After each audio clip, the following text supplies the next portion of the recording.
Good morning. Ayan, nandito ako ngayon sa Cape de Aguilar. Papunta ako ng Cape de Aguilar Peak. So, ito yung bus stop. 9 or X9. Tapos, ayan, for the minibus.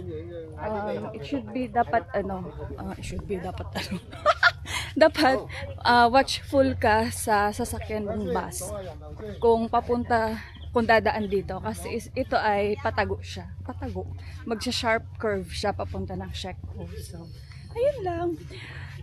Boring tong trail na to kasi straight lang siya na concrete path. And ayun lang. So pwede naman siya madiretso hanggang sa Shekko Beach. Pero tignan natin kung gusto ko. Wait lang. I-start pala natin yung ating watch. Kalimutan kong start. So ayan, kaka-start lang ang ating watch. Anyway, let's go. Maganda siya sa dulo actually, pero syempre ang sasadyain lang natin dito is yung check-in ng Go Wild. Sa bundok, kala nyo hotel lang nagche-check-in, ano? Meron din dito sa bundok because of Go Wild app. Actually, pero yan naman tayo sa actually. So, and ay naku, wala sa ayos na pagsasalita ng Ingles. Anyway, hindi ko alam, hindi ako sure kung day off ko pa rin ngayon kasi nakapag-day off ako ng Sabado. Pero, kung hindi man, the next day off, parang, ano siya, advance. Kasi naman, dalawa lang kami ni amo sa bahay. Kaya boring, di ba? Tsaka tulog yun maghapon kasi kakatulog lang yun kanina. Mga around 6:30. Nanood lang siya magdamag ng kanyang C-drama.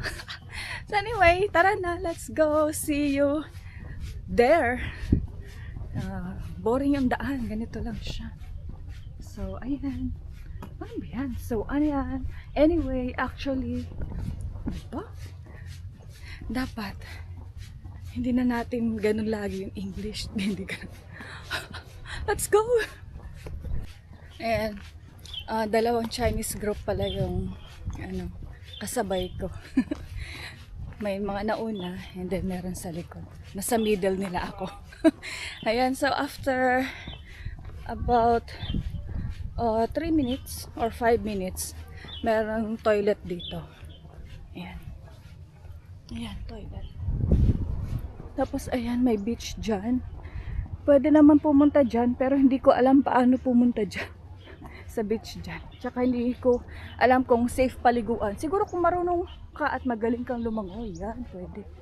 Pero same, sa katulad kong hindi marunong lumangoy, picture taking na pwede na.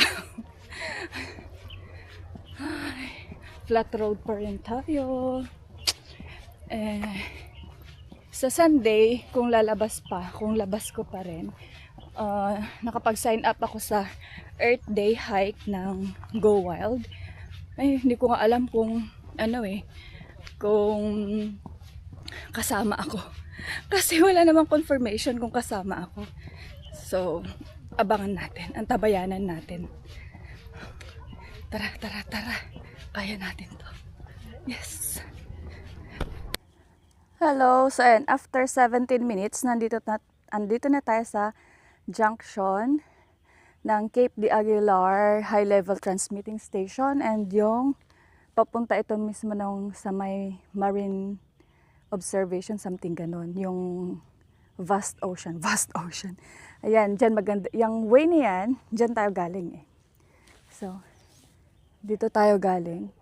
Tapos dyan, diretso dyan, meron din yung maganda yung whalebone. Tapos ito naman, ayan, is pupunta tayo ng Cape de Aguilar Peak. Dito ang check-in area. So, let's go lang. Mukhang malapit lang naman. Pero tagaktak na yung pawis ko. Double check lang natin sa,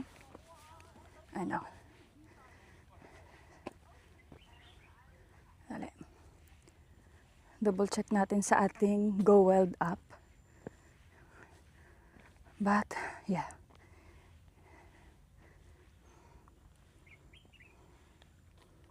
This is the way. Ito tayo punta.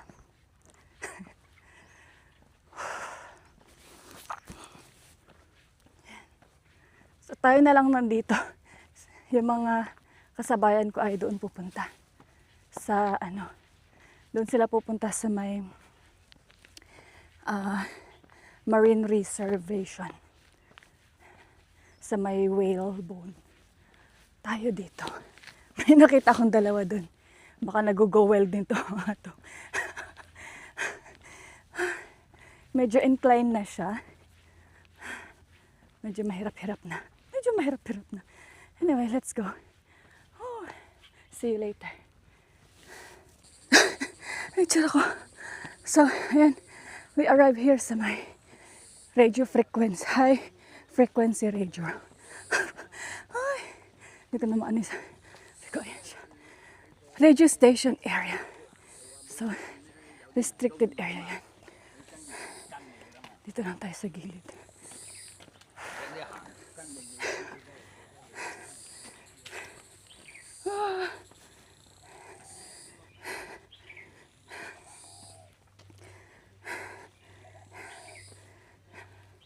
Malapit na. Let's go. Kaya pa. So, nandito na ulit tayo sa isang radio station. High frequency. So, titignan natin saan tayo pwedeng dumaan.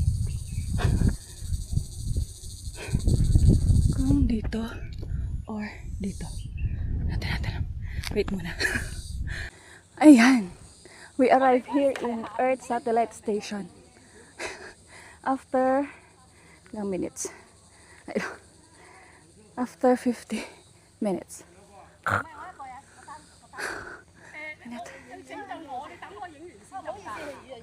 Ayan.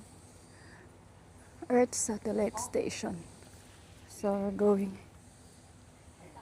here for the Trigo. Diba? Para makapag-check-in tayo.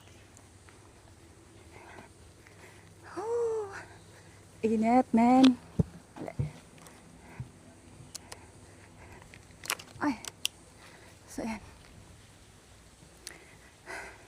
So, tayo ng Trigo sa check-in area. So, ayan. Dito lang tayo sa may Earth Satellite Station. Tapos, balik na tayo. Punta tayo sa, Obelisk. Obelisk Hill naman tayo. So, nakarating dito tayo is mga 50 minutes. So, another 50 minutes. Sabihin na natin 2 hours balikan.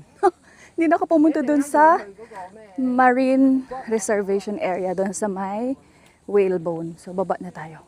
Bye-bye! Ayan, nandito na tayo sa matarik na pababa. Dito tayo actually galing. Pag paakyat ka, nakakapagod kasi medyo patarik siya. Tapos dire-diretsong pataas. Ngayon, ito naman. Kasi nag-back trail lang tayo. Pababa naman tayo, tapos matarik din. But anyway, maybe after 40 minutes nasa bus stop na tayo. And then, from the bus stop, sakay tayo ng bus 9 going to Cape Collinson Road para sa Obelisk Hill. Yun. Last day off. Sana makapag-day off para sa Sunday. But anyway, mainit na. Pero medyo foggy. Pero at least mas okay yung weather now. Mas medyo clear siya kaysa last time. Kasi last time ay mas makapal yung fog. Ngayon mas clear. Oh, diba? Tingnan ang view. Yan ang view. Oops. Ayan. Ay. Yan. So, see you there sa bus stop. Bye. Ayan. We're back here sa bus stop. We will wait for the bus 9 going to Siao K1. Baba tayo ng Cape Collinson Road. It takes us 1 hour and 40 minutes from here sa bus stop papunta ng Earth Satellite Station, which is doon pwede ka na mag-check-in. Hindi ko na tinuloy sa Trigo kasi medyo malayo pa, tapos mainit. Though makulimlim, tapos yung araw matindi.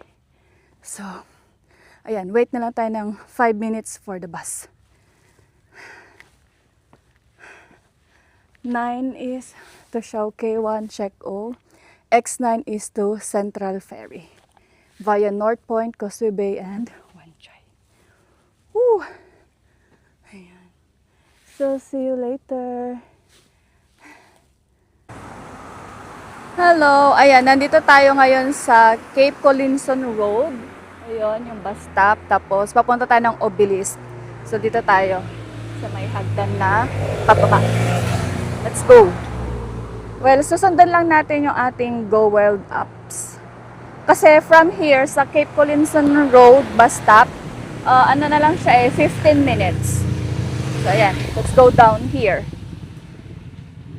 Oops, wait lang. Start ko lang pala yung aking orasan. Workout resume. Okay. Ayan. Sundan lang natin. Let's go. 15 minutes lang daw so let's go. See you there after 15 minutes. Ayan, hello. My gosh, ang hapdi na ng mga legs ko. Ayan, nandito tayo sa junction ng Obelisk. So from, yan na. Doon sa bus stop na pinanggalingan ko kanina, magre-retrace back ka papunta dito. Ay, ang hirap mag-retrace back kasi nga yung daan is ano siya, for mga sasakyan. Mahirap umakyat-akyat para makadaan ka sa maayos. So, ayan. Let's go. Ito ang turo ng ating Go Wild. Let's go.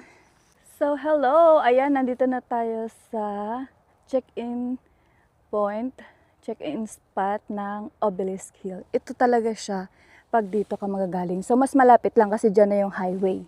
Yarn. Tapos, meron pa doon. Hindi ka na siya didiretsuhin. Uwi na ako. Ayan na. Bye-bye. Tapos, ayan. Lakad na tayo papunta ng highway. Hanapin natin na yung bus stop. Let's go, let's go. Let's go sa go. Hindi na natin pupuntahan yung patulis. Yung parang pinakaw. Pinakaw? Ang tawag ba dyan? Dito na area, pwede na mag-check-in din. Pero kung gusto mo na may magandang picture, doon yung check-in spot. Tapos ganito yung daan.